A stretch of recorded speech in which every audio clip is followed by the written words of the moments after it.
ತುಮಕೂರು ವಿಶ್ವವಿದ್ಯಾಲಯದಲ್ಲಿ ಇದೆಂಥ ಭ್ರಷ್ಟಾಚಾರ.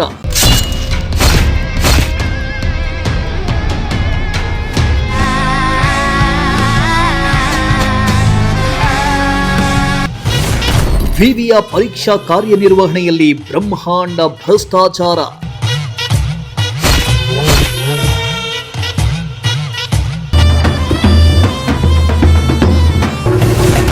ಬೋಧಕರೂ ಅಲ್ಲ, ಸಿಬ್ಬಂದಿಯೂ ಅಲ್ಲ, ಆದರೂ ಖಾತೆಗೆ ಹಣ ಸಂದಾಯ.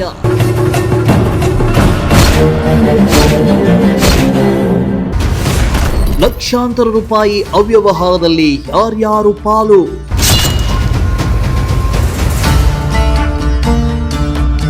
ತುಮಕೂರು ಜಿಲ್ಲೆ ಶೈಕ್ಷಣಿಕ ನಗರಿ ಅಂತಾನೆ ಹೆಸರುವಾಸಿ. ಜಿಲ್ಲೆಯಲ್ಲಿ ಓದಲು ಅಂತಾನೆ ನಾನಾ ರಾಜ್ಯಗಳಿಂದ, ನಾನಾ ಜಿಲ್ಲೆಗಳಿಂದ ವಿದ್ಯಾರ್ಥಿಗಳು ಬರ್ತಾರೆ. ಶಿಕ್ಷಣ ಕ್ರಾಂತಿ ಮಾಡ್ತಿರೋ ನೆಲದಲ್ಲಿ ಎಜುಕೇಷನ್ನಲ್ಲೇ ಭಾರಿ ಅಕ್ರಮ, ಅವ್ಯವಹಾರ ನಡೆದಿರೋದು ಇಡೀ ಜಿಲ್ಲೆಯೇ ತಲೆ ತಗ್ಗಿಸುವಂತಾಗಿದೆ. ಅಷ್ಟಕ್ಕೂ ಈ ಬ್ರಹ್ಮಾಂಡ ಭ್ರಷ್ಟಾಚಾರ ನಡೆದಿರೋದು ತುಮಕೂರು ವಿಶ್ವವಿದ್ಯಾನಿಲಯದಲ್ಲಿ.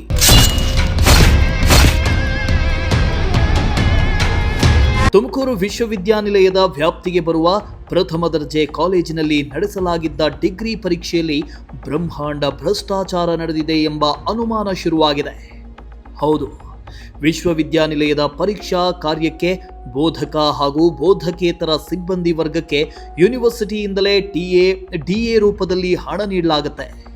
ಕಳೆದ 2020ರಿಂದ 2004ರ ಅವಧಿಯಲ್ಲಿ ನಡೆದಿರೋ ಪರೀಕ್ಷೆಯಲ್ಲಿ ಕೆಲ ಕಾಲೇಜುಗಳ ಪ್ರಾಂಶುಪಾಲರು ಪರೀಕ್ಷಾ ಕಾರ್ಯವನ್ನೇ ನಿರ್ವಹಿಸಿದವರನ್ನ ಪರೀಕ್ಷಾ ಕಾರ್ಯನಿರ್ವಹಿಸಿದ್ದಾರೆ ಅಂತ ಸುಳ್ಳು ಮಾಹಿತಿ ನೀಡಿ ಸಿಬ್ಬಂದಿ ಅಲ್ಲದವರ ಖಾತೆಗೆ ಹಣವನ್ನ ಸಂದಾಯ ಮಾಡಿ ಸಾರ್ವಜನಿಕ ಹಣವನ್ನ ಲಪಟಾಯಿಸಿರುವುದು ಮೇಲ್ನೋಟಕ್ಕೆ ಕಂಡುಬರ್ತಿದೆ.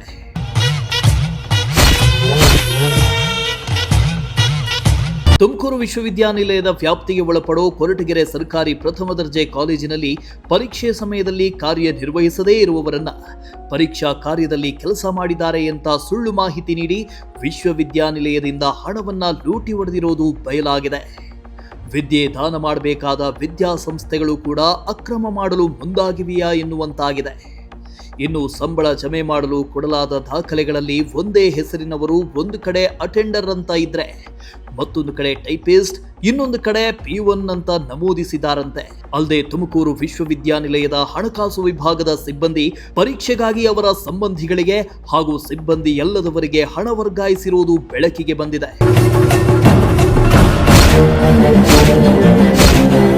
ಇನ್ನು ಕೊರಟಗೆರೆ ಪ್ರಥಮ ದರ್ಜೆ ಕಾಲೇಜಿನಲ್ಲಿ ಪರೀಕ್ಷಾ ವೇಳೆ ಕಾರ್ಯನಿರ್ವಹಿಸಿದ ಸಿಬ್ಬಂದಿ ವರ್ಗಕ್ಕೆ ಸೇರಬೇಕಾದ ಹಣವನ್ನ ಅಲ್ಲಿನ ಪ್ರಾಂಶುಪಾಲರ ಕಡೆಯವರಾದ ಪುಷ್ಪಲೇಖಾ ಅನ್ನೋರ ಖಾತೆಗೆ ಸೇರಿದೆ. ಪುಷ್ಪಲೇಖಾ ಅವರನ್ನ ಟೈಪಿಸ್ಟ್ ಅಂತ ಹಾಕಿದ್ರೆ, ಅನಿತಾ ಲಕ್ಷ್ಮಿ ಅವರನ್ನ ರೂಮ್ ಸೂಪರಿಂಟೆಂಡೆಂಟ್ ಅಂತ, ಸರಳಾ RM ಅವರನ್ನ ಆಫೀಸ್ ಸೂಪರಿಂಟೆಂಡೆಂಟ್ ಅಂತ ಸುಳ್ಳು ದಾಖಲೆ ನೀಡಿ ಅವರ ಖಾತೆಗೆ ದುಡ್ಡನ್ನ ಜಮೆ ಮಾಡಲಾಗಿದೆಯಂತೆ. ಇನ್ನು ಈ ಅಕ್ರಮದಲ್ಲಿ ವಿಶ್ವವಿದ್ಯಾಲಯದ ಹಣಕಾಸು ವಿಭಾಗದ ಸಿಬ್ಬಂದಿಗಳು ಕೂಡ ಭಾಗಿಯಾಗಿದ್ದಾರೆ ಎನ್ನಲಾಗಿದ್ದು, ಅವರ ಮೇಲೆಯೂ ಕೂಡ ಹಲವಾರು ಅನುಮಾನಗಳು ಮೂಡಿವೆ.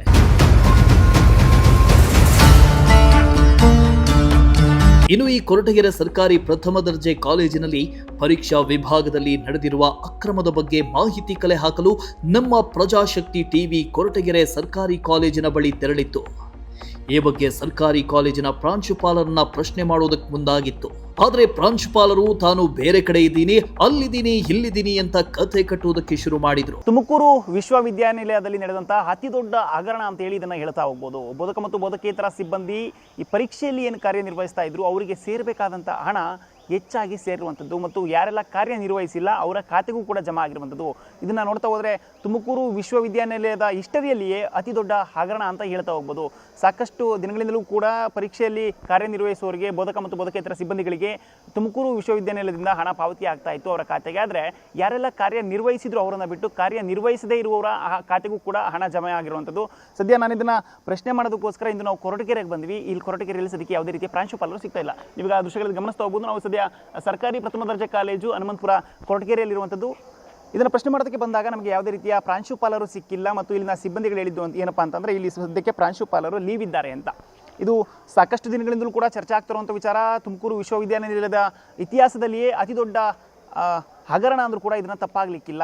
ಯಾರೆಲ್ಲ ಕಷ್ಟಪಟ್ಟು ಬೋಧಕ ಮತ್ತು ಬೋಧಕೇತರ ಸಿಬ್ಬಂದಿಗಳು ಮಕ್ಕಳ ಪರೀಕ್ಷೆಯಲ್ಲಿ ಭಾಗವಹಿಸಿದ್ರು ಅವರಿಗೆ ಸೇರಬೇಕಾದಂಥ ಹಣ ಖಾತೆಗೆ ಜಮಾ ಆಗಬೇಕಾಗಿತ್ತು. ಆದರೆ ಯಾರೆಲ್ಲ ಕಾರ್ಯನಿರ್ವಹಿಸಿಲ್ಲ ಅವರ ಖಾತೆಗೂ ಕೂಡ ಜಮಾ ಆಗಿರೋದು ಒಂದು ರೀತಿಯಲ್ಲಿ ವಿಶ್ವವಿದ್ಯಾನಿಲಯದ ಹಿಸ್ಟರಿಯಲ್ಲಿ ಅತಿ ದೊಡ್ಡ ಹಗರಣ ಅಂತ ಹೇಳ್ಬೋದು. ಇದು ಅತಿ ಚಿಕ್ಕ ಅಮೌಂಟ್ ಅಲ್ಲ, 1 ರೂಪಾಯಿ 2 ರೂಪಾಯಿ 1000 ರೂಪಾಯಿ ಲಕ್ಷ ರೂಪಾಯಿ ಅಲ್ಲ, ಕೋಟ್ಯಾಂತರ ರೂಪಾಯಿಯಲ್ಲಿ ಹಗರಣ ಆಗಿರುವಂಥದ್ದು. ನೋಡ್ತಾ ಹೋದರೆ ಇದನ್ನು ತುಮಕೂರು ವಿಶ್ವವಿದ್ಯಾನಿಲಯದ ಇತಿಹಾಸದಲ್ಲಿ ಅತಿ ದೊಡ್ಡ ಹಗರಣ ಅಂತ ಹೇಳ್ಬೋದು.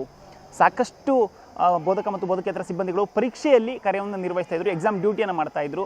ಅಲ್ಲಿ ಪ್ರತಿ ಬಾರಿಯೂ ಕೂಡ ಪರೀಕ್ಷೆಗಳನ್ನು ಏನು ನಡೀತವೆ ಅದು ವಿಶ್ವವಿದ್ಯಾನಿಲಯವೇ ಅದಕ್ಕೆ ಎಲ್ಲದಕ್ಕೂ ಪಾವತಿಯನ್ನು ಮಾಡಬೇಕಾಗುತ್ತೆ. ಯಾರೆಲ್ಲ ಎಕ್ಸಾಮ್ ಡ್ಯೂಟಿ ಮಾಡ್ತಾರೆ, ಅಟೆಂಡರ್ ಇರ್ಬೋದು, ಪ್ರತಿಯೊಂದಕ್ಕೂ ಕೂಡ ಯೂನಿವರ್ಸಿಟಿ ಪೇಮೆಂಟನ್ನು ಮಾಡುತ್ತೆ. ಆದರೆ ಯಾರೆಲ್ಲ ಕಾರ್ಯನಿರ್ವಹಿಸಿದ್ರು ಅವರಿಗೆ ಪೇಮೆಂಟ್ ಮಾಡೋದಷ್ಟೇ ಅಲ್ಲದೆ ಯಾರೆಲ್ಲ ಕಾರ್ಯನಿರ್ವಹಿಸಿಲ್ಲ ಅವ್ರಿಗೂ ಕೂಡ ಪೇಮೆಂಟ್ ಹೋಗಿರುವಂಥದ್ದು, ತಮ್ಮ ಖಾತೆಗಳಿಗೆ ಹಣ ಜಮಾ ಆಗಿರುವಂಥದ್ದು. ಅದು 1 ರೂಪಾಯಿ 2 ರೂಪಾಯಿ 1000 ರೂಪಾಯಿ ಲೆಕ್ಕದಲ್ಲ, ಲಕ್ಷಾಂತರ ರೂಪಾಯಿ ಲೆಕ್ಕದಲ್ಲಿ ಹಣ ಇಲ್ಲಿ ಹಗರಣ ಆಗಿರುವಂಥದ್ದು. ಇದರ ಪಿನ್ ಟು ಪಿನ್ ಮಾಹಿತಿಯನ್ನು ನಾವು ಕೊಡ್ತಾ ಹೋಗ್ತೇವೆ. ಇದೇ ರೀತಿ ನಾವು ಏನೆಲ್ಲ ಹಗರಣ ಆಯಿತು, ಇದು ಯಾವ ರೀತಿಯಾಗಿ ಹಗರಣ ಆಯಿತು, ಇದರ ಎಳೆಯಾಗಿ ನಾವು ಬಿಚ್ಚಿಡ್ತಾ ಹೋಗ್ತೇವೆ. ಸದ್ಯ ಕೊರಟಗೆರೆಯಲ್ಲಿ ಬಂದಾಗ ನಮಗೆ ಪ್ರಾಂಶುಪಾಲರು ಸಿಕ್ಕಿಲ್ಲ, ಅವರು ಲೀವ್ ಇದ್ದೇವೆ ಅಂತ ಹೇಳಿದ್ರು. ಇಲ್ಲಿ ವಿಶ್ವವಿದ್ಯಾನಿಲಯದಲ್ಲಿ ಆಗಿರುವಂಥ ಹಗರಣವನ್ನು ಯಾವ್ಯಾವ ಕಾಲೇಜುಗಳು ಅದರಲ್ಲಿ ಭಾಗಿಯಾಗಿವೆ, ಯಾವೆಲ್ಲ ಪ್ರಾಂಶುಪಾಲರು ಅದರಲ್ಲಿ ಭಾಗಿಯಾಗಿದ್ದಾರೆ, ಎಷ್ಟು ಜನ ಅದರಲ್ಲಿ ಬೋಧಕ ಮತ್ತು ಬೋಧಕೇತರ ಸಿಬ್ಬಂದಿಗಳು ಪರೀಕ್ಷೆಯಲ್ಲಿ ಕಾರ್ಯನಿರ್ವಹಿಸಿದ್ರು, ಎಷ್ಟು ಜನ ಕಾರ್ಯನಿರ್ವಹಿಸದೇ ಇರೋರ ಖಾತೆಗೆ ಹಣ ಜಮೆ ಆಗಿದೆ ಅನ್ನೋದರ ಪಿನ್ ಟು ಪಿನ್ ಮಾಹಿತಿಯನ್ನು ಕೊಡ್ತಾ ಹೋಗ್ತೇವೆ. ನೀವು ಪ್ರತಿಯೊಂದನ್ನು ಕೂಡ ನೋಡ್ತಾ ಹೋಗ್ತಾ ಇರಿ. ಕ್ಯಾಮ್ರಾ ಪರ್ಸನ್ ಸಂಜಯ್ ಜೊತೆ ಪುನೀತ್, ಪ್ರಜಾಶಕ್ತಿ ಟಿವಿ, ತುಮಕೂರು. ಇನ್ನು ತುಮಕೂರು ವಿಶ್ವವಿದ್ಯಾಲಯದಲ್ಲಿ ಆಗಿರೋ ಅಕ್ರಮದ ಬಗ್ಗೆ ವಿಶ್ವವಿದ್ಯಾಲಯದ ಕುಲಪತಿಗಳಾದ ವೆಂಕಟೇಶ್ವರಲು ಪ್ರತಿಕ್ರಿಯೆ ನೀಡಿದ್ದು, ಅಕ್ರಮದ ಬಗ್ಗೆ ಮಾಹಿತಿ ಬಂದ ಕೂಡಲೇ ಕೊರಟಗೆರೆ ಪ್ರಥಮ ದರ್ಜೆ ಕಾಲೇಜಿಗೆ ನೋಟಿಸ್ ನೀಡಲಾಗಿದೆ. ಹಣ ಬಳಕೆಯ ಸೂಕ್ತ ಮಾಹಿತಿ ಮತ್ತು ದಾಖಲೆ ಒದಗಿಸುವಂತೆ ತಿಳಿಸಿದ್ದೇವೆ. ತುಮಕೂರು ವಿಶ್ವವಿದ್ಯಾಲಯದ ವ್ಯಾಪ್ತಿಗೆ ಒಳಪಡೋ ಎಲ್ಲ ಕಾಲೇಜುಗಳಿಗೂ ಕೂಡ ನೋಟಿಸ್ ನೀಡಿದ್ದೇವೆ ಹಾಗೂ ಇದರ ಬಗ್ಗೆ ಸಂಪೂರ್ಣ ತನಿಖೆ ನಡೆಸುವುದಕ್ಕೆ ಒಂದು ಕಮಿಟಿಯನ್ನು ಕೂಡ ರಚಿಸಲಾಗಿದೆ. ಕಮಿಟಿಯಿಂದ ವರದಿ ಬಂದ ನಂತರ ನಾವು ನಿಜವಾಗಿಯೂ ಅಕ್ರಮ ಆಗಿದ್ರೆ ಅಕ್ರಮ ಮಾಡಿದವರ ವಿರುದ್ಧ ಕ್ರಮ ಕೈಗೊಳ್ತೀವಿ ಅಂತ ಹೇಳಿದ್ದಾರೆ. ಸರ್, ಈಗ ತುಮಕೂರು ವಿಶ್ವವಿದ್ಯಾನಿಲಯ ಒಳಪಡುವಂಥ ಕಾಲೇಜುಗಳಲ್ಲಿ ಕೆಲವೊಂದಿಷ್ಟು ಪರೀಕ್ಷೆಗಳಲ್ಲಿ ಕಾರ್ಯನಿರ್ವಹಿಸುವಂತಹ ಬೋಧಕ ಮತ್ತು ಬೋಧಕೇತರ ಸಿಬ್ಬಂದಿಗಳಿಗೆ ಸೇರಬೇಕಾದಂತಹ ಹಣ ಅವರಿಗೆ ಸಿಗದೆ ಬೇರೆಯವರು ಕೂಡ ಸಿಕ್ಕಿದೆ, ಅದರಲ್ಲಿ ಹಗರಣ ಆಗಿದೆ ಅನ್ನೋ ಒಂದು ವಿಚಾರ ಕೇಳಬರ್ತಾ ಇದೆ. ಕರೆಕ್ಟ್. ತಾವು ಕೇಳಿದ ಪ್ರಶ್ನೆಗೆ ಮಾಹಿತಿ ನಮಗೆ ಏನಂತಂದರೆ, ಇತ್ತೀಚೆಗಷ್ಟೇ ಕೊರಟಗೆರೆ ಒಂದು ಕಾಲೇಜಿನಲ್ಲಿ ಈ ಥರ ಆಗಿದೆ ಅಂತೇಳಿ ಆಗಲಿನ ಒಂದು ಲಾಯರ್ಸ್ ಅಸೋಸಿಯೇಷನ್ ಅವರು ನಮಗೆ ಲೆಟರ್ ಕೊಟ್ಟರು. ಇಲ್ಲಿ ದುರುಪಯೋಗ ಆಗಿದೆ ಅಂಥೇಳಿ. ಯಾಕಂದರೆ ನಮ್ಮಲ್ಲಿ 90 ಕಾಲೇಜುಗಳಿದ್ದಾವೆ. 90 ಕಾಲೇಜುಗಳಲ್ಲಿ ವರ್ಷಕ್ಕೆ 2 ಸಾರಿ ಎಕ್ಸಾಮ್ ಆಗ್ತದೆ ಸೆಮಿಸ್ಟ್ರಲ್ಲಿ. ಈ ವಿಶ್ವವಿದ್ಯಾಲಯ ನಿಯಮಾನುಸಾರ ಏನಾಗ್ತದೆ ಅಂದರೆ, ಬೋಧಕೇತರ ಸಿಬ್ಬಂದಿಗಳಿಗೆ ಯಾವ ಪರೀಕ್ಷೆಗಳಿಗೆ ಯಾರು ಜವಾಬ್ದಾರಿ ತೊಗೊಳ್ತಾರೆ ಅವರಿಗೆ ಸ್ವಲ್ಪ ಆನರೇರಿಯಮ್ ಇರ್ತದೆ. ಈಗ ಟೀಚರ್ಸ್ ರೂಮ್ ಸೂಪರ್ವೈಸರ್ ಮಾಡ್ತಾರೆ, ರೂಮ್ ಸೂಪರ್ವೈಸರ್ ಮಾಡಿದ್ರೆ ಆನರೇರಿಯಮು, ಟೈಪಿಸ್ಟಿಗೆ ಎಷ್ಟು, ಅಟೆಂಡರ್ಗೆ ಎಷ್ಟು, ಈ ರೀತಿ ಇರ್ತದೆ. ಅದು ಎಕ್ಸಾಮ್ ಮುಗಿದ ತಕ್ಷಣ ಆ ಕಾಲೇಜವರು ಯಾರು ಇನ್ವಾಲ್ವ್ ಆಗಿದ್ದಾರೆ, ಎಕ್ಸಾಮ್ನಲ್ಲಿ ಡ್ಯೂಟಿ ಮಾಡಿದ್ದಾರೆ, ಅವರಿಗೆ ಆ ರೀತಿಯಲ್ಲಿ ಆನರೇರಿಯಮು ತೊಗೊಂಡು ಬಿಲ್ ಸಬ್ಮಿಟ್ ಮಾಡ್ತಾರೆ. ಈ ಬಿಲ್ಸ್ಗಳನ್ನು ನಮ್ಮ ಫೈನಾನ್ಸ್ ಸೆಕ್ಷನಲ್ಲಿ ವೆರಿಫಿಕೇಷನ್ ಮಾಡ್ತಾರೆ. ನಿಯಮಾನುಸಾರ ಬಿಲ್ಸ್ ಅಮೌಂಟ್ ಕ್ಲೇಮ್ ಆಗಿದೆ ಅಲ್ಲ, ಆಮೇಲೆ ಕಂಪ್ಲೀಟ್ ಅಮೌಂಟು ಕಾಲೇಜಿಗೆ ವಿತರಣೆ ಆಗ್ತದೆ. ಆದರೆ ಮೊನ್ನೆ ರೀಸೆಂಟಾಗಿ 1 ತಿಂಗಳ ಹಿಂದೆ ನಮ್ಮ ಲಾಯರ್ಸ್ ಅಸೋಸಿಯೇಷನ್ ಅವರು ಕೊರಟಗೆರೆನಲ್ಲಿ ಯಾರೋ ಹೆಸರು ಮೇಲೆ ದುಡ್ಡು ತೊಗೊಂಡು ದುರುಪಯೋಗ ಆಗಿದೆ ಅಂತ ಹೇಳಿದರು. ಆ ತಕ್ಷಣ ನಾವು ಆ ಕಾಲೇಜ್ ಪ್ರಿನ್ಸಿಪಾಲ್ಗೆ ನಾವು ವಿವರಣೆ ಕೇಳಿದ್ದೀವಿ. ಆ ಕಾಲೇಜ್ ಪ್ರಿನ್ಸಿಪಾಲ್ ಅವರು ಇದು ಹಿಂದಿನ ಪ್ರಿನ್ಸಿಪಾಲ್ ಅವಧಿಯಲ್ಲೇ ಆಗಿದೆ, ನಾನು ಬಂದ ಮೇಲೆ ಆಗಿಲ್ಲ, ಆ ಹಿಂದಿನ ಪ್ರಿನ್ಸಿಪಾಲ್ಗೆ ನಾವು ನೋಟಿಸ್ ಇಶ್ಯೂ ಮಾಡಿ ವೆರಿಫಿಕೇಷನ್ ಮಾಡಿ ನಾವು ಕೊಡ್ತೀವಿ ರಿಪೋರ್ಟ್ ಅಂತ ಹೇಳಿದರು.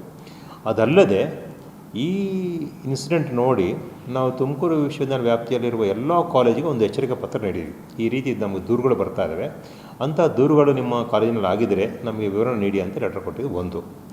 ಅದ್ರ ಜೊತೆಗೆ ನಾವು ಇದು ಕಂಪ್ಲೀಟ್ ವೆರಿಫಿಕೇಷನ್ ಮಾಡೋಕ್ಕೆ ಒಂದು ಡೀನ್ಸ್ ಕಮಿಟಿ ಮಾಡಿದ್ವಿ. ತಕ್ಷಣ ಈಗ ಕಾನ್ವೊಕೇಷನ್ ಇತ್ತು, ಮೊನ್ನೆ ರೀಸೆಂಟಾಗಿ ಕಾನ್ವೊಕೇಷನ್ ಮುಗಿದಿದೆ. ಆ ಡೀನ್ಸ್ ಅವರು ಆ ಕಾಲೇಜಿಗೆ ಹೋಗಿ ಎಲ್ಲ ಏನು ಬಿಲ್ಸ್ ಕ್ಲೇಮ್ ಮಾಡಿದರೆ ಅವ್ರನ್ನ ಡೈರೆಕ್ಟ್ ಮುಖಾಮುಖಿ ಫೇಸ್ ಮಾಡಿ ಮತ್ತು ಪ್ರಿನ್ಸಿಪಾಲ್ಗಳಲ್ಲಿ ಮತ್ತು ನಾನ್ ಟೀಚಿಂಗ್ ಸ್ಟಾಫ್ನಲ್ಲಿ ವೆರಿಫೈ ಮಾಡಿ ಸದ್ಯಕ್ಕೆ ಒಂದು ರಿಪೋರ್ಟ್ ಕೊಡ್ತಾರೆ. ಒಂದು ವೇಳೆ ಅವರು ತಪ್ಪು ಮಾಡಿದಂತ ಹೇಳಿದ್ರೆ ಆ ಕಾಲೇಜ್ ಮೇಲೆ ಸರಿಯಾದ ಆ್ಯಕ್ಷನ್ ತೊಗೊಳ್ತೀವಿ. ಸರ್, ಈಗ ಕೊರಟಗೆರೆ ಸರ್ಕಾರಿ ಪ್ರಥಮ ದರ್ಜೆ ಕಾಲೇಜು ಪರೀಕ್ಷಾ ಹಣ ದುರುಪಯೋಗ ಆಗಿದೆ, ಅದ್ರ ಬಗ್ಗೆ ಇದನ್ನು ಬಿಟ್ಟು ಬೇರೆ ಎಲ್ಲ ಏನು ಕ್ರಮಗಳನ್ನು ಕೈಗೊಳ್ಳಲಾಗ್ತಾ ಇದೆ? ಅಲ್ಲ, ಅದು ನಮಗೆ ಈ ರೀತಿ ದೂರು ಬಂದಿದೆ. ಆ ದೂರು ಬಂದ ಮೇಲೆ ನಾವು ಎಲ್ಲ ಕಾಲೇಜಿಗೆ ಒಂದು ಇನ್ಫಾರ್ಮೇಷನ್ ತೊಗೊಳ್ತೀವಿ. ಆ ಕಾಲೇಜಿನಲ್ಲಿ ಒಂದು ಕಮಿಟಿ ಮಾಡಿದೆ, ಎಕ್ಸ್ಕ್ಲೂಸಿವ್ ಆ ಕಾಲೇಜಿ ಈ ವಿವರಣೆ ಬಗ್ಗೆನೇ ಒಂದು ಕಮಿಟಿ ಮಾಡಿದ್ವಿ. ಆ ಕಮಿಟಿ ಬಂದ ಮೇಲೆ, ರಿಪೋರ್ಟ್ ಬಂದ ಮೇಲೆ ಯಾವ ರೀತಿ ಆಗಿದೆ ಅವ್ರ ಮೇಲೆ ನಾವು ಆ್ಯಕ್ಷನ್ ತೊಗೊಳ್ತೀವಿ, ಕ್ರಮ ತೊಗೊಳ್ತೀವಿ. ಇಲ್ಲ, ಇದ್ರ ಬಗ್ಗೆ ಪೊಲೀಸ್ ದೂರು ಏನಾದರೂ ಕೊಟ್ಟಿದ್ದೀರಾ? ಇಲ್ಲ, ಪೊಲೀಸ್ ದೂರು ಕೊಡೋಕ್ಕಾಗಲ್ಲ. See, it is internal matter. ಇದು ಇಂಟರ್ನಲ್ ಮ್ಯಾಟ್ರ್ ಇದರಿಂದ ನಾವು ಪೊಲೀಸ್ ಇಡೋಕ್ಕಾಗಲ್ಲ. ನಾವು ಸಿಂಡಿಕೇಟಲ್ಲಿಟ್ಟು ನಾವೇ ಆ್ಯಕ್ಷನ್ ತೊಗೊಳ್ತೀವಿ. ಅಲ್ಲ, ಈಗ ಸದ್ಯಕ್ಕೆ ಪ್ರಾಂಶುಪಾಲರುಗಳನ್ನ ಅಮಾನತು ಮಾಡಬೇಕು ಅಂತ ಏನಾದರೂ ಶಾಲಾ ಮತ್ತು ಕಾಲೇಜು ಶಿಕ್ಷಣ ಇಲಾಖೆ ಮನವಿ ಏನಾದರೂ ಸಲ್ಲಿಸಿದ್ದೀರಾ? ನಾವು ಇನ್ನು ಪ್ರಿಲಿಮಿನರಿ ಸ್ಟೇಜ್ ಇದೆ. ಯಾರು ತಪ್ಪು ಮಾಡಿದ್ರೆ ಅಂತ ಹೇಳಿದ ಮೇಲೆ ಆ್ಯಕ್ಷನ್ ತೊಗೊಳ್ಬೇಕು. ತಪ್ಪು ಮಾಡಿದೆ ಅಂತ ಪ್ರೂವ್ ಮಾಡೋದು ಕರೆಕ್ಟ್ ಆಗಬೇಕು. ನಮ್ಮ ಕಮಿಟಿ ಏನು ಈಗ ಪ್ರಿಲಿಮಿನರಿನಲ್ಲಿ ಏನಾಗಿದೆ, ಪ್ರಿನ್ಸಿಪಲ್ ಕೊಟ್ಟಿದ್ವಿ. ಪ್ರಿನ್ಸಿಪಲ್ ಏನಾದರೂ ಹಿಂದಿನ ಕಾಲದ ಪ್ರಿನ್ಸಿಪಲ್ ಅವಧಿ ಆಗಿದೆ, ಅದು ಅವ್ರು ನೋಟಿಸ್ ಕೊಟ್ಟಿದ್ದಾರೆ. ನೋಟಿಸ್ ಕೊಟ್ಟು ಅವರಿಂದ ತೊಗೊಳ್ತಾರೆ. ಆಮೇಲೆ ಇನ್ ದ ಮೀನ್ ಟೈಮ್ ನಾವು ಯೂನಿವರ್ಸಿಟಿ ಮಟ್ಟದಲ್ಲಿ ಒಂದು ಕಮಿಟಿ ಮಾಡಿದ್ವಿ. ಆ ಕಮಿಟಿ ಅಲ್ಲಿ ಕಾಲೇಜಿಗೆ ಹೋಗಿ ಕಂಪ್ಲೀಟ್ ಬೇಸ್ ರೂಟಿಂದ ಎಂಕ್ವೈರಿ ಮಾಡಿ ರಿಪೋರ್ಟ್ ಕೊಡ್ತಾರೆ. ರಿಪೋರ್ಟ್ ಕೊಟ್ಟ ಮೇಲೆ ಅದು ನಾವು ಸಿಂಡಿಕೇಟ್ ಇಡ್ತೀವಿ. ಸಿಂಡಿಕೇಟಲ್ಲಿ ಏನು ತೀರ್ಮಾನ ತೊಗೊಳ್ತಾ ತೀರ್ಮಾನ ಒಂದು. ಮತ್ತು ಇದು ಸರ್ಕಾರಿ ಕಾಲೇಜ್ ಆಗಿದ್ದರಿಂದ ನಾವು ಆ್ಯಕ್ಷನ್ ತೊಗೊಳಕ್ಕಾಗಲ್ಲ. ಸರ್ಕಾರಿ ಏನು ನಮ್ಮ ಕಾಲೇಜ್ ಕಮಿಷನಿಗೆ ಕಳಿಸ್ತೀವಿ, commission of college education. Because private ಕಾಲೇಜಿದ್ರೆ ನಾವು ಆ್ಯಕ್ಷನ್ ತೊಗೋಬೋದು. ಸರ್ಕಾರಿ ಕಾಲೇಜಿಗೆ ನಾವು ಎಂಕ್ವೈರಿ ಮಾಡಿ ಸಿಂಡಿಕೇಟ್ ಇಶ್ಯೂನು ನಾವು ಸರ್ಕಾರಕ್ಕೆ ಕಳಿಸ್ತೀವಿ. ಸರ್ಕಾರ ಯಾವ ಮಟ್ಟದಲ್ಲಿ ಆ್ಯಕ್ಷನ್ ತೊಗೊಳ್ತೋ ಆ ಮಟ್ಟದಲ್ಲಿ ಆ್ಯಕ್ಷನ್ ತೊಗೊಳ್ತಾರೆ. ಸರ್, ಇದರಲ್ಲಿ ಹಣಕಾಸು ವಿಭಾಗದ ಸಿಬ್ಬಂದಿಗಳು ಏನಾದರೂ ಭಾಗಿಯಾಗಿದ್ದಾರಾ? ಅವ್ರ ವಿರುದ್ಧ ಏನಾದರೂ ಕ್ರಮ ಆಗ್ತದಾ? ಯಾರು ಸರ್? ಫೈನಾನ್ಷಿಯಲ್ ಆಫೀಸರ್ಸ್ ಏನಾದರೂ ಇದರಲ್ಲಿ ಭಾಗಿಯಾಗಿದ್ದಾರಾ? ಅದೇ ಈ ಸ್ಟೇಜ್ನಲ್ಲಿ ಹೇಳೋಕ್ಕಾಗಲ್ಲ ಸರ್. ಈ ಸ್ಟೇಜ್ನಲ್ಲಿ ನಾವು ಹೇಳೋಕ್ಕಾಗಲ್ಲ. ಯಾಕಂದರೆ ನಾವು ಇನ್ನೂ it is cannot imagine things. Actually ಹೇಳ್ಬೇಕಂದ್ರೆ ಆ್ಯಕ್ಚುಲ್ ಪಿಕ್ಚರ್ ಹೇಳ್ಬೇಕು ನಿಮಗೆ. ನಡೀತಾ ಇದೆ. ಇವರು ಆದಮೇಲೆ ಯಾರು ಇದ್ದರೆ ಅವರು ಖಂಡಿತ. ಆಗಲೇ ತುಂಬ ದಿನಗಳಾಗಿದೆ ಈ ಪ್ರಕರಣ ಆಗಿ. ಇನ್ನು ಇಷ್ಟೊಂದು ಯಾಕೆ ಡಿಲೇ ಆಗ್ತಾ ಇದೆ? ಇದು ಇಷ್ಟೊಂದು ಅಂದರೆ ಸರ್, ಇದು ಯಾಕಂದರೆ ಕಾಲೇಜ್ ಮಟ್ಟದಲ್ಲಾಗಿದೆ, ಇದು ನಮ್ಮ ಯೂನಿವರ್ಸಿಟಿ ಮಟ್ಟದಲ್ಲಾಗಿದೆ, ನಾವು ಇಮೇಜ್ ತಗೋಬೋದು.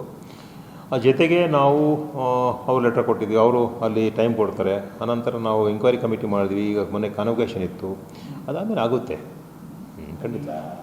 ಏನಾದರೂ ನಿಜವಾಗ್ಲೂ ಕೂಡ ಹಗರಣ ನಡೆದಿರೋದು ಸತ್ಯ ಅನ್ನೋದು ಪರಿಶೀಲನೆ ಗೊತ್ತಾದ ಮೇಲೆ ಅಲ್ಲಿರೋ ಏನು ಕ್ರಮ ಆಗುತ್ತೆ ಸರ್? ಹೇಳಿದೆ ಸರ್, ನಾವು ಅವ್ರ ಮೇಲೆ ಕ್ರಮ ತಗೊಳಕ್ಕಾಗಲ್ಲ. ಅದೆಲ್ಲ ವರದಿ ಸಿಂಡಿಕೇಟ್ ಇಟ್ಬಿಟ್ಟು ಸಿಂಡಿಕೇಟ್ ರೆಕಮೆಂಡೇಷನು ನಾವು ಸರ್ಕಾರ ಕಳಿಸ್ತೀವಿ. ಈಗ ಸರ್ಕಾರಿ ಕಾಲೇಜ್ ಇದರಿಂದ ನಾವು ಏನು ಮಾಡೋಕ್ಕಾಗಲ್ಲ. ಹೋಗಿ ಸರ್ಕಾರ ಕಳಿಸಿದ ಮೇಲೆ ಸರ್ಕಾರ ಅವ್ರ ಮೇಲೆ ಆ್ಯಕ್ಷನ್ ತೊಗೊಳ್ತೀವಿ. ವರದಿ ಬರೋಕ್ಕೆ ಎಷ್ಟು ದಿನ ಆಗ್ಬೋದು ಸರ್ ಕಮಿಟಿ ರಚನೆ? ಈಗ ನಾವು ಅದೇ ಸರ್, ಈಗ ಸಿಂಡಿಕೇಟಲ್ಲಿ ಈಗ ಇದು ಕಾನೂನು ಮುಗಿದೆ. Will instruct them within 1 week 10 daysನಲ್ಲಿ ಮುಗಿಸ್ಬಿಡ್ತೀವಿ. ಅದೇನೇ ಆಗಲಿ, ಸುಮಾರು 4 ವರ್ಷಗಳ ಕಾಲ ತುಮಕೂರು ವಿಶ್ವವಿದ್ಯಾಲಯದಲ್ಲಿ ಪರೀಕ್ಷಾ ಅಕ್ರಮ ನಡೀತಾ ಇದ್ರೂ ಕುಲಪತಿಗಳ ಗಮನಕ್ಕೆ ಬಂದಿಲ್ಲ ಅಂತ ಹೇಳ್ತಾ ಇರೋದು ಮಾತ್ರ ವಿಪರ್ಯಾಸ. ದಾಖಲೆಗಳನ್ನ ಪರಿಶೀಲನೆ ಮಾಡದೆ ಹಣವನ್ನ ಸಂದಾಯ ಮಾಡಿರೋದು ಅನುಮಾನ ಮೂಡಿಸ್ತಾ ಇದೆ. ಬಡ ವಿದ್ಯಾರ್ಥಿಗಳ ವಿದ್ಯಾಭ್ಯಾಸಕ್ಕೆ ಸರ್ಕಾರ ವಿಶ್ವವಿದ್ಯಾಲಯಗಳ ಅಡಿಯಲ್ಲಿ ಸರ್ಕಾರಿ ಕಾಲೇಜುಗಳನ್ನು ತೆರೆದಿದ್ದು ಬಡ ವಿದ್ಯಾರ್ಥಿಗಳ ಪರೀಕ್ಷಾ ಹಣದ ಜೊತೆಗೆ ಸರ್ಕಾರಿ ಹಣವನ್ನ ಲೂಟಿ ಮಾಡ್ತಾ ಇದ್ದಾರೆ. ಇದರಲ್ಲಿ ವಿಶ್ವವಿದ್ಯಾಲಯದ ಹಣಕಾಸು ವಿಭಾಗದ ಸಿಬ್ಬಂದಿಗಳು ಭಾಗಿಯಾಗಿದ್ದಾರೆ ಅನ್ನೋ ಅನುಮಾನ ಶುರುವಾಗಿದ್ದು, ಆದಷ್ಟು ಬೇಗ ಅದರ ಬಗ್ಗೆ ತನಿಖೆ ನಡೆಸಿ ನಿಜವಾಗಿಯೂ ಅಕ್ರಮ ಎಸಗಿರುವವರ ವಿರುದ್ಧ ಕ್ರಮ ಕೈಗೊಳ್ಳಬೇಕಾಗಿದೆ. ಕ್ಯಾಮರಾ ಪರ್ಸನ್ ರಾಕೇಶ್ ಜೊತೆ ಪುನೀತ್, ಪ್ರಜಾಶಕ್ತಿ ಟಿವಿ, ತುಮಕೂರು.